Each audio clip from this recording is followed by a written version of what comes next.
Tema 3. A renovação da consciência dominante. Da última vez tentamos ampliar o simbolismo do sapateiro e do alfaiate e entender os princípios opostos que representam. Suas funções foram consideradas com relação ao rei. Ainda há mais para ser dito. Em Mysterium Connectionis, o rei é o dominante da consciência coletiva, um símbolo do self que se tornou manifesto e é venerado no interior de uma comunidade. Cada símbolo do self tem o poder de unir os opostos, mas se perder sua força, deixa de funcionar desse modo e os opostos se separam. Se o rei fosse totalmente poderoso, estabeleceria as regras de tal modo que o sapateiro e o alfaiate não se disporiam a brigar mas a cooperar. O fato de que se opõem torna evidente a fraqueza do rei. Neste caso ele concede sua confiança ao sapateiro e dá ouvidos às más insinuações que levam o alfaiate a dificuldades. O rei não é justo e já não estabelece as regras como deveria, ouvindo tudo que os outros lhe dizem. No final tudo acaba bem, mas não exatamente como se espera. Podemos dizer que um poderoso dominante da consciência coletiva ainda está aqui representado, entretanto, ele perdeu o seu poder de unir os opostos adequadamente, pois estes começam a se separar e a se jogar um contra o outro. Se o rei começa a perder seu poder, o eixo da oposição aumenta, a tensão se consolida e o rei oscila entre ambos, colocando sua confiança em um e depois no outro. O símbolo unificador começa a enfraquecer. Eu não me referiria a isto na psicologia pessoal, mas há de fato uma analogia com o desenvolvimento individual, isto é, os dois opostos se mantêm juntos na medida em que o ego está fortemente engajado na vida e em harmonia com os instintos. Existem sempre fases em que a pessoa se sente cheia de vida e o problema dos opostos não é tão intenso, sabe que tem uma sombra e que há sempre um mais e um menos, mas de alguma forma os opostos não a perturbam muito. Então, por alguma razão, o ego empaca, perde suas possibilidades e sua habilidade criativa, os opostos se separam e surgem conflitos de todos os tipos. Nessas circunstâncias, o ego, oscilando entre os dois como rei, luta para se identificar com um lado ou com o outro. Não consegue manter um equilíbrio entre os dois, mas escuta insinuações, tomando partido ora de um, ora de outro. Isto é típico numa situação de análise, mas é também um processo normal na vida, quando o ego não está em harmonia com os níveis mais profundos da personalidade instintiva, caso em que se divide entre os opostos. Se o ego pudesse se relacionar diretamente com o self ou com um símbolo unificador, o conflito se resolveria e o ego funcionaria outra vez em sua totalidade. Este é o modo normal de os opostos funcionarem e o impulso principal é mais uma vez o fluxo da vida, sendo que o ego acompanha ou serve a esse fluxo proveniente da totalidade. Na verdade, o conflito nunca é realmente resolvido, mas a emoção investida nele diminui, é superado pelo sofrimento e absorvido por uma nova forma de vida quando então pode ser encarado novamente sem paixão de um ângulo diferente. Assim o rei não consegue manter os opostos juntos se tomar partido e de fato deixar de governar. O alfaiate e o sapateiro caminham juntos, o alfaiate feliz e o sapateiro sozinho e invejoso. Quando atravessam a floresta, a tragédia se inicia e o sapateiro despeja sua vingança sobre o alfaiate. O sapateiro tem qualidades saturninas introvertidas como Prometeu. Ele se previne e leva mais pão do que o alfaiate, que como Epimetel só aprende através da experiência. Esta é a diferença entre o introvertido e o extrovertido. O introvertido segue preocupado com a vida, sempre olhando para frente, com o perigo de se tornar amargo. O extrovertido primeiro dá o pulo e depois olha e quando cai num buraco diz que não o tinha visto. Naturalmente, se muito unilaterais, ambas as atitudes são destrutivas. Aqui os dois se perdem na floresta e estão famintos, o sapateiro tem pão e o vende ao alfaiate pelo preço de seus olhos, isto é, tenta destruir a beleza do alfaiate, que lhe faz inveja. Vocês poderiam dizer que a contrapartida do inconsciente, a atitude melancólica, desconfiada e introvertida, cega o outro lado, tirando-lhe a capacidade de enxergar. Por exemplo, um homem de negócios bem-sucedido, com uma energia extrovertida fonte, aos poucos uma natureza desconfiada, nascida do seu lado introvertido negligenciado, se ele não se voltar para a figura da sombra procurando descobrir a origem de seu estado de espírito, ficará cego, cometendo um erro após outro, pois a sombra o forçará a mudar de atitude, voluntária ou involuntariamente. Terá insucesso nos negócios, ou ficará doente, sendo então forçado a desenvolver o outro lado. Eu me lembro de um advogado bastante extrovertido que tinha tido sucesso com esse tipo de atitude. A partir de certo ponto, ele começou a ter acessos de infelicidade e estados de espírito negativos. Uma vez, conversando com ele, eu lhe disse que seria uma boa ideia passar umas férias sozinho e encarar seu outro lado. Mas ele não aceitou minha sugestão, dizendo que sozinho ficava melancólico e submerso em depressão. Daí ele sofreu um acidente que afetou sua bacia e teve que ficar 8 meses no hospital, com férias forçadas, o outro lado seu impôs a ele. Este seria o mecanismo de funcionamento dos opostos, como ocorre entre o sapateiro e o alfaiate, em que este abandona aquele cego sob as forças. As forças, com os dois pobres diabos pendurados, constituem um tema interessante que passaremos a desenvolver. O hábito de matar criminosos enforcando-os em árvores é bastante arcaico. Originalmente, era praticado como sacrifício. Por exemplo, os germânicos nos tempos antigos enforcavam pessoas como sacrifício ao deus Wotan. Não somente criminosos eram enforcados, mas também inimigos capturados numa batalha. O vencedor dizia ao seu prisioneiro: agora você será sacrificado ao Wotan. O próprio Wotan é o deus que se enforca na árvore, tendo ficado pendurado no carvalho Yggdrasil por 9 dias e 9 noites e tendo depois encontrado os sinais rúnicos, adquirindo dessa forma uma sabedoria secreta. A suspensão numa árvore é uma antiga ideia germânica de sacrifício a esse deus.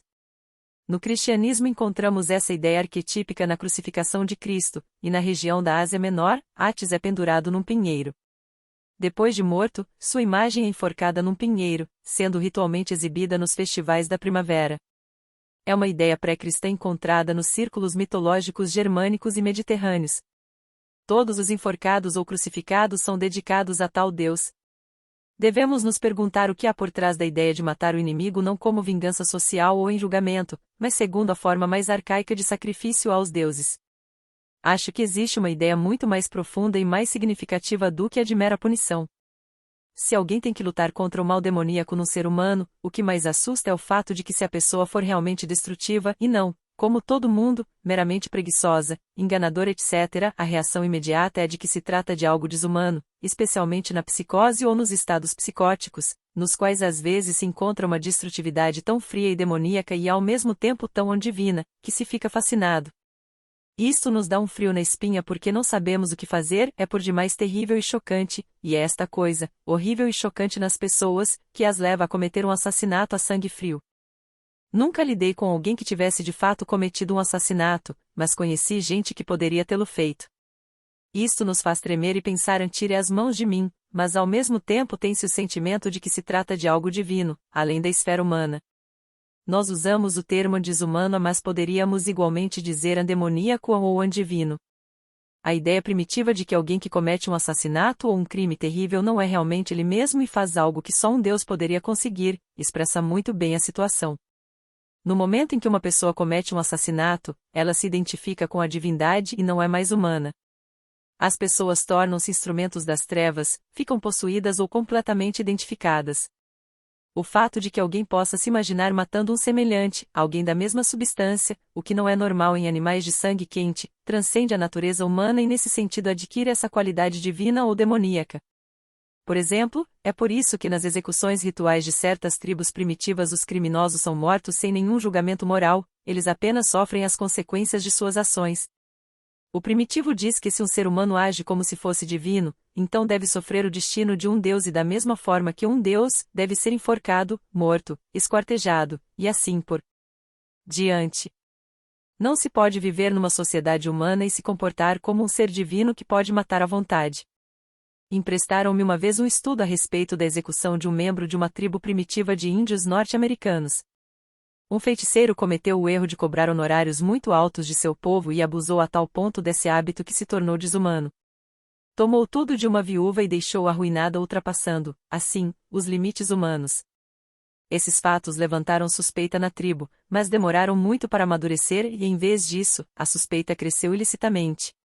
O feiticeiro continuou a agir dessa forma e, sentindo as críticas à sua volta, tornou-se cada vez mais exigente, provavelmente para compensar sua própria insegurança.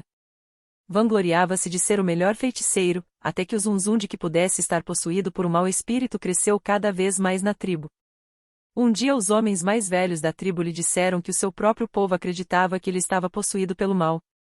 Como o feiticeiro nada negasse, eles o levaram para o deserto a fim de provar e descobrir se era ou não verdade. pintaram e desenharam na areia e todos os feiticeiros invocaram os espíritos, dizendo que ele estava possuído por demônios e perguntando-lhe se não queriam salvá-lo. O feiticeiro acusado rezou junto com os outros. Como nenhuma resposta fosse dada, ele foi executado, esquartejado por 4 cavalos. Ele próprio concordou com a sentença. Para ele não era uma questão de ser condenado moralmente, mas apenas de ter caído inexoravelmente nas mãos dos deuses do mal, perdendo sua humanidade. Estava em absoluta paz consigo mesmo. É esse o comportamento natural do homem frente às forças do mal, tão impressionante e próximo da verdade psicológica do fenômeno. Essa proximidade talvez revele porque os criminosos são frequentemente executados de um modo que os identifica com um Deus e reconhecesse que caíram nas mãos da divindade das trevas e que por isso devem sofrer seu amargo destino.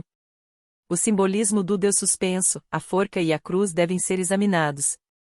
Tal destino normalmente afeta aquela parte da divindade mais interessada no homem. A parte filantrópica da divindade cai na tragédia da suspensão e tem a ver com o início da civilização, como no mito de Wotan que depois de suspenso numa árvore descobre os sinais rúnicos, o que implica num progresso da consciência. Primeiro temos que penetrar no simbolismo da árvore. Provavelmente todos vocês conhecem o capítulo A Árvore Filosófica nos Estudos Alquímicos de Jung. Aí Jung mostra que a árvore simboliza a vida humana, o desenvolvimento e o processo interior de formação da consciência no ser humano. Vocês podem dizer que ela simboliza na psique aquilo que cresce e se desenvolve inalterado em nós, a despeito do que o ego faz, é o impulso em direção à individualização que se desenrola continuamente, sem referências à consciência. Quando nasce uma criança ao mesmo tempo, plantada uma árvore que morrerá quando a pessoa morrer. A ideia é que a árvore fornece uma analogia à vida humana, carregando em si a vida, como as luzes numa árvore de Natal e que quando o sol nasce do pico de uma árvore isso significa um crescimento em direção a uma consciência maior. Existem muitos escritos mitológicos que ligam a árvore ao ser humano ou nos quais a árvore aparece como um homem-árvore. Zero self é a árvore, aquilo que no homem é maior que seu ego.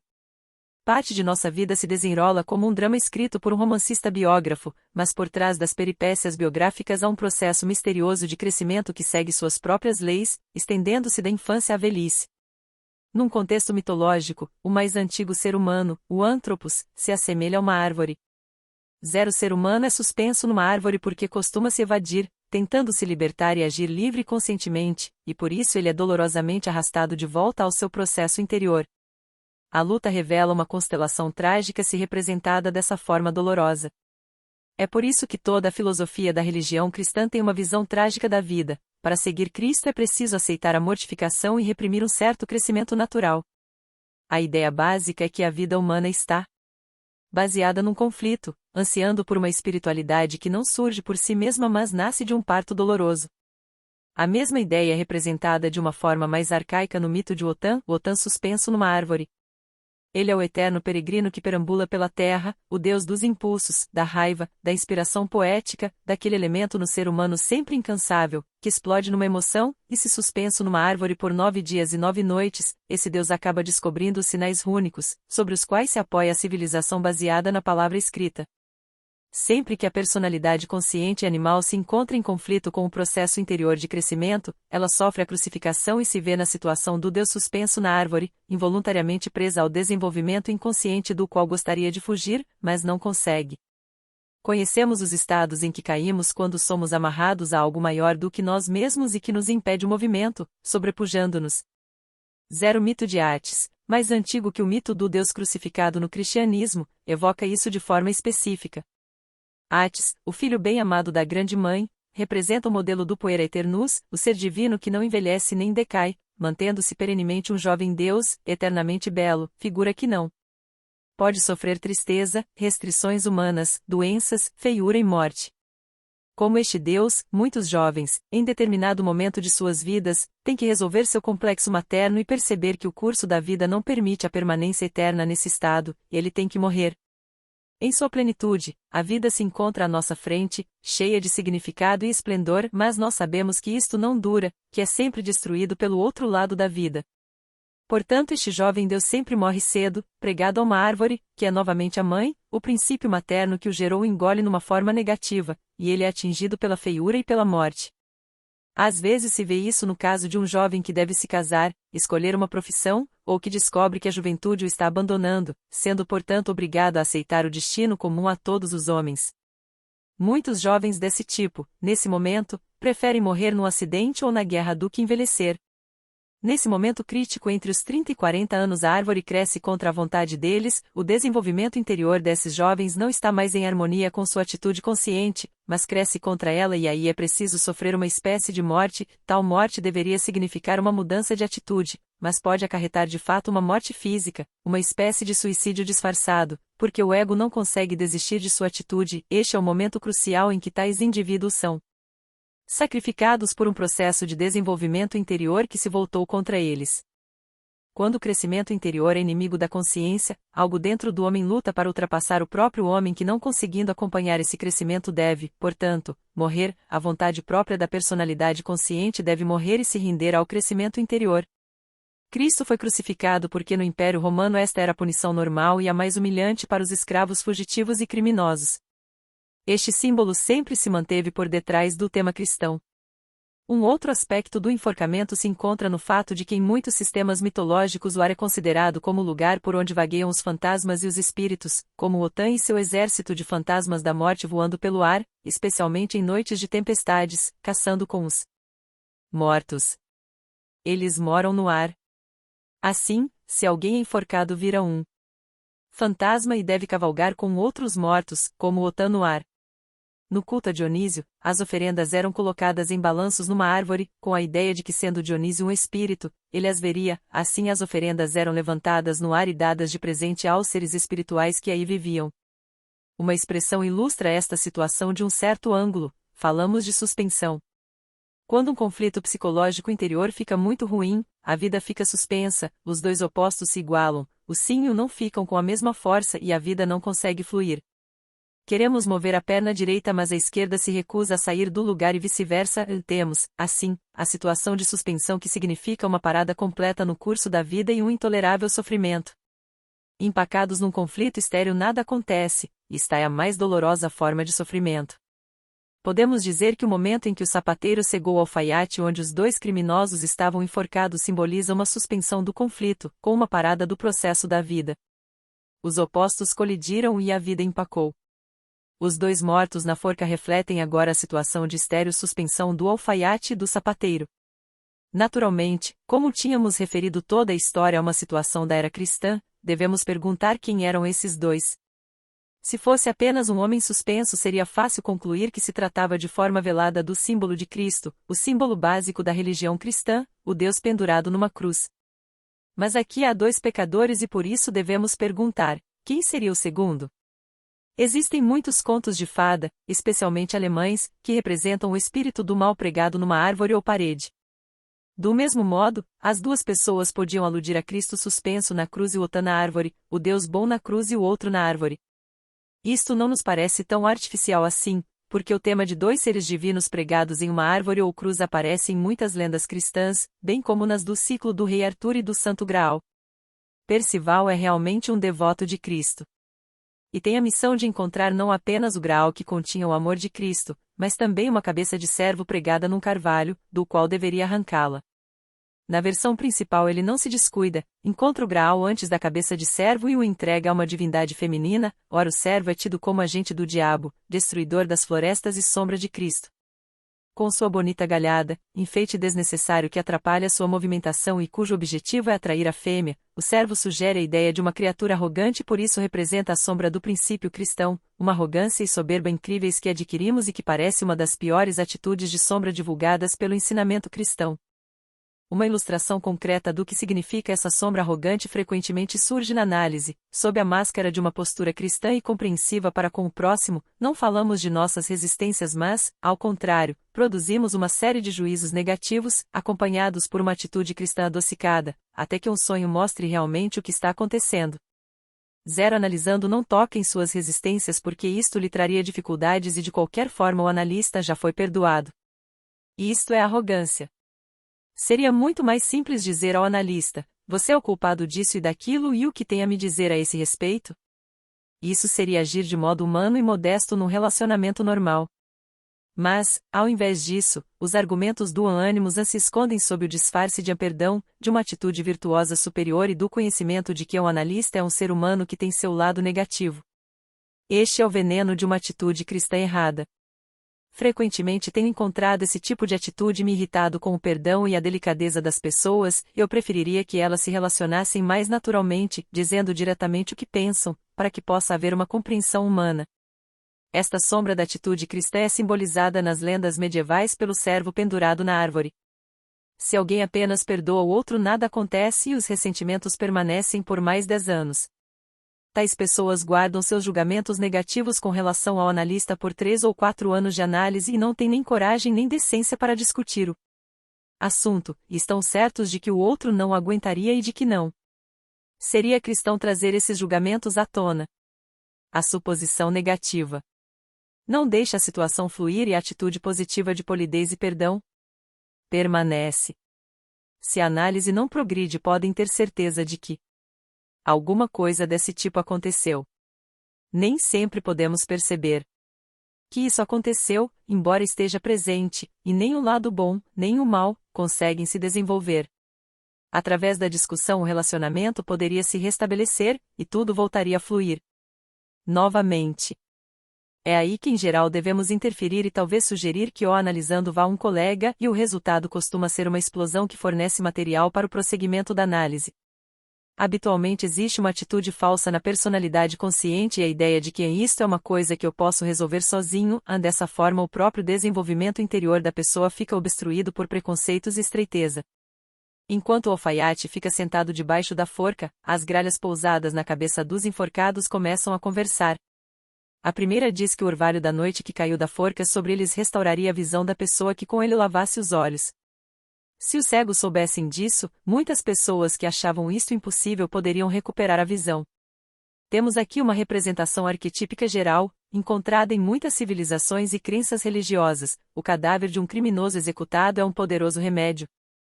Isto confirma a ideia de que a execução é uma deificação, que o criminoso teve a arrogância de assumir o papel dos deuses e portanto lhes é devolvido, e o que era negativo na vida humana torna-se positivo no além, o que era destrutivo no estado humano torna-se novamente construtivo quando de volta a seu devido lugar. O poder que pertence ao divino e ao humano é restabelecido e através disto é produzido um poderoso remédio, de modo que a corda que suspendia o homem foi utilizada com objetivos de cura. Tome um pedaço de corda com a qual um homem foi enforcado, ou os pregos etc., e você encontrará um poderoso remédio. O poder de cura das relíquias dos santos baseia-se na mesma ideia. O fato de que criminosos executados sejam tratados como santos mostra qual é a ideia comum. Os pássaros, que na mitologia germânica pertencem ao Otã e no Mediterrâneo a Apolo, representam a capacidade de profetizar. Apolo é o dono do oráculo de Delfos, o revelador da verdade, e o mesmo se aplica ao Otã. Acredita-se que as gralhas e os corvos são capazes de prever o futuro e descobrir a verdade oculta. Em parte isto se desenvolveu devido ao fato de que tanto as gralhas como os corvos costumam sobrevoar os campos de batalha ou casas onde alguém está morrendo. Quando muitas dessas aves se reúnem com regularidade no local, disse que alguém vai morrer e que elas sabem disso. A partir dessa ideia surgiu a projeção de que elas conhecem a verdade e o futuro. O Otã tinha 2 corvos, Ugin e Munin, suas fontes de informação secreta. Em geral, os pássaros representam a intuição, são criaturas que voam pelo ar, através do mundo espiritual, tendo portanto a ver com intuições secretas, com pensamentos involuntários que se revelam verdadeiros.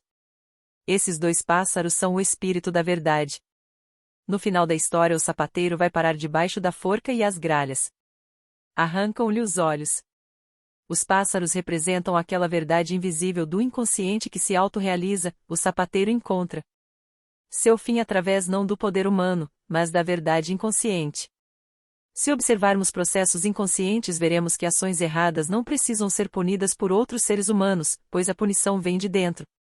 No final das contas, o criminoso mata a si mesmo. Esta é uma terrível verdade que a cada passo se confirma. Frequentemente ficamos chocados com a injustiça da vida humana, quando o homem ruim prospera e o bom não, mas psicologicamente isso não é verdade e às vezes estremecemos ao perceber o que as pessoas arriscam. Elas podem ter sucesso externamente, mas incorrem em terríveis castigos psicológicos. Uma vez Jung contou o caso de uma mulher que cometera um assassinato. Ela colocará veneno na sopa de outra mulher que estava apaixonada pelo seu amante, e ninguém descobriu. Um dia ela resolveu confessar seu crime, completamente arrasada. Sentia-se totalmente isolada, pois as pessoas não sabiam por que tinham começado a evitá-la. Perdeu todos os empregados e ninguém queria morar perto dela. Vivia completamente sozinha. Costumava montar a cavalo todos os dias, mas seu cavalo se assustava e não queria mais levá-la, até que um dia, quando chamou seu cachorro e este foi embora com o rabo entre as pernas, viu-se obrigada a confessar. Aos poucos ela tinha se arruinado interna e externamente. Essa verdade secreta, a lei da verdade interior, é aqui expressa pelas gralhas, que são o espírito da verdade e que também estão ligadas ao poder de cura. Na lenda de Apolo e Coronis, de cuja união nasceu Asclépio, a gralha também forneceu uma valiosa informação. São elas que chamam a atenção do alfaiate para a cura de seus olhos. O orvalho geralmente leva em si a projeção da manifestação de um ato de graça divina. Na Bíblia temos a história do tozão de Gedeão sobre o qual cai o orvalho, um ato de Deus manifestando sua graça. Isto também pode ser interpretado como uma prefiguração do Espírito Santo descendo sobre a Virgem Maria. Na civilização norte-americana, o orvalho e a chuva são as maiores dádivas, das quais depende a fertilidade da terra. Talvez seja preciso viver em tais países para saber o que é sentir o orvalho e a chuva como graça divina, pois através deles é que tudo nasce. Quando os pecadores pagam por seus pecados, a graça de Deus cai novamente sobre eles, no além há uma reconciliação dos opostos e por isso o orvalho tem poder de cura. Psicologicamente, o orvalho representa o início de manifestações psicológicas objetivas nesse estado de suspensão. Retornemos ao conflito no ponto em que atinge o clímax. Há um estado de suspensão onde tudo está empacado, o ego oscila entre sim e não e existe a tortura de uma vida estagnada e estéril. Nesse momento o ego se rende, dizendo que o conflito é insolúvel, conflito que ele não pode resolver e que se submeterá a algo objetivo, a um sinal que se torna evidente. Dizemos que nos submeteremos ao que os sonhos disserem. Nem o analista nem o analisando podem dizer algo além disto, mas será que a psique objetiva produz alguma espécie de material ou de sinais para que se possa prosseguir? Só nos restam os sonhos e fantasias, e eles representam o orvalho, uma manifestação objetiva viva que nasce das profundezas da psique, que pode ser estudada e que permite recuperar a visão. Se pudermos compreender as insinuações secretas contidas nos sonhos, nossos olhos se abrirão e redescobriremos a vida, encontrando-a num outro nível. Somente a orientação do inconsciente pode ajudar e prover nesse momento o orvalho que cai sobre nós e nos cura. Por isso o alfaiate usa o orvalho e prossegue com os olhos curados, agradece a Deus e vai para a cidade do rei. Na alquimia a água divina também é o remédio que cura a cegueira. Em seguida surgem os 4 testes, ocasião em que o alfaiate poupa o cavalo, deixando de cavalgá-lo, poupa a cegonha e os patos deixando de comê-los, e as abelhas, não levando embora a sua colmeia. Depois ele se torna alfaiate na corte do rei, onde o sapateiro o calúnia a tal ponto que se vê forçado a achar a coroa de ouro, que os patos trazem do fundo do lago, a fazer uma fonte, que o cavalo faz surgir do chão, a construir uma réplica do castelo real, que as abelhas moldam com sua cera, e então a cegonha traz um menino para o rei, que só tinha filhas. São 4 tarefas, o número típico da totalidade. Quem conhece muitos contos de fada, sabe que não é comum aparecerem 4 tarefas pois normalmente há apenas 3, e quando aparecem 3 tarefas há sempre um quarto evento, um evento, e não uma tarefa. Aqui há 4 tarefas e mais nenhum evento, o evento ulterior seria o alfaiate tornando-se rei. O cavalo faz brotar a água do poço. Esses são símbolos de transformação. O cavalo renova uma espécie de ubido vital domesticada que pode trazer à tona a fonte do inconsciente.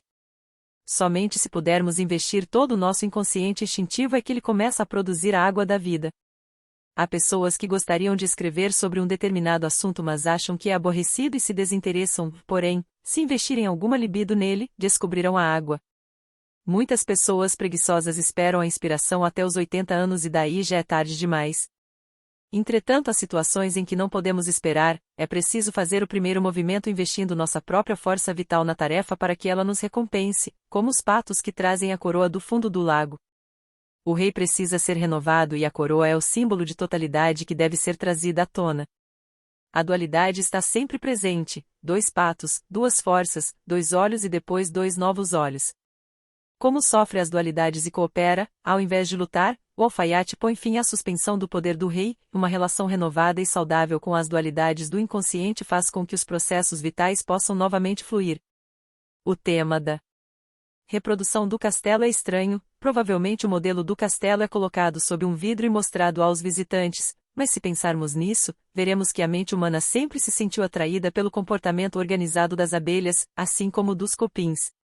As abelhas possuem uma incrível cooperação inconsciente, embora achemos que são completamente inconscientes e que possuem apenas o sistema nervoso simpático. Um livro escrito por Carl von Frisch descreve os mais surpreendentes experimentos com abelhas. Elas podem distinguir cores e mostrar umas às outras onde existe comida.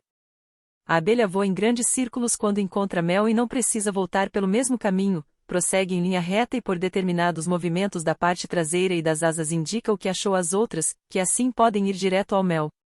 Foi descoberto que o seu sistema de orientação está ligado à polarização da luz do Sol.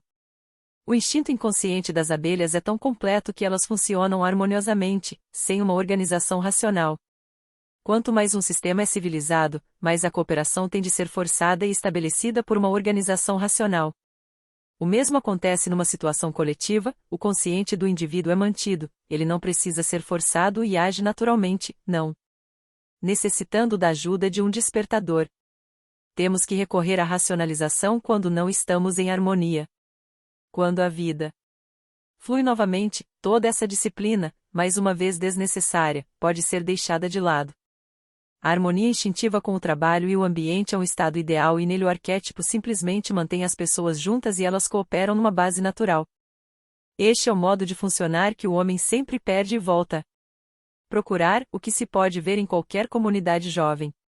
No antigo Zen budismo existiam tais grupos, unidos pelo mesmo símbolo vivo, eram sistemas sociais fortes que funcionavam sem muitos regulamentos exteriores. Nós conhecemos um pouco da iniciação de Apuleio nos mistérios de Ísis. Ele estava para ser iniciado no nível mais alto, mas não tinha dinheiro. Osíris disse-lhe para ir até o sacerdote pedir para ser iniciado, e o sacerdote teve um sonho que lhe dizia para baixar a taxa. Assim o Deus organizou o grupo e tanto o sacerdote como a organização se submeteram ao funcionamento arquetípico. Enquanto a comunidade funciona dessa forma, existe uma liberdade real para o ser humano e a vida cultural num grupo. Assim podemos dizer que a construção do castelo pelas abelhas é o modelo da função de reconstrução do Estado. E então a cegonha, o pássaro piedoso segundo a antiga tradição judaica, traz uma nova criança. No livro de Jung Estudos Alquímicos existe muita coisa a respeito da cegonha. Ele discute a imagem alquímica da árvore da vida, em cujo topo está a cegonha. O misterioso sentido mitológico da cegonha na tradição judaica tem sua origem em Jeremias 8,7 e sim, a cegonha no céu sabe quando é hora de migrar, e a pomba, a garça e a andorinha sabem quando é chegado o tempo de voltar, mas o meu povo não conhece as ordens do Senhor. A cegonha significa algo que possui uma orientação divina da qual não se desvia, como os gansos selvagens que carregam a mesma projeção na mitologia oriental. O antigo padrão desse pássaro nos dá a impressão de que ele obedece a uma ordem secreta, possui uma sabedoria secreta, e sabe como se comportar. As cegonhas vivem no norte da África durante o inverno. Existem dois tipos de cegonhas, um que toma a rota da Espanha e outro a da Iugoslávia.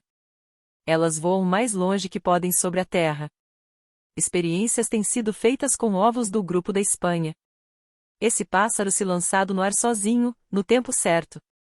Instintivamente tomará o caminho da Espanha, e o do tipo da Iugoslávia tomará o caminho da Iugoslávia. Eles voarão por suas respectivas rotas, segundo o seu padrão, até mesmo sem seus companheiros, pois são guiados pelo impulso interior. Essas observações fizeram nascer a ideia de que as cegonhas são pássaros piedosos que obedecem às suas próprias leis, sem o julgamento do ego, e por isso representam aquilo que funciona de acordo com a verdade interior e o ser interior. Em vista disso, e como se acreditava que as cegonhas odiavam e matavam serpentes, elas se tornaram símbolos de Cristo, como a função transcendente, essa manifestação do inconsciente que tende a produzir o símbolo reconciliador, a portadora da criança e do renascimento. Aqui ela funciona trazendo uma forma renovada da consciência dominante, o novo rei.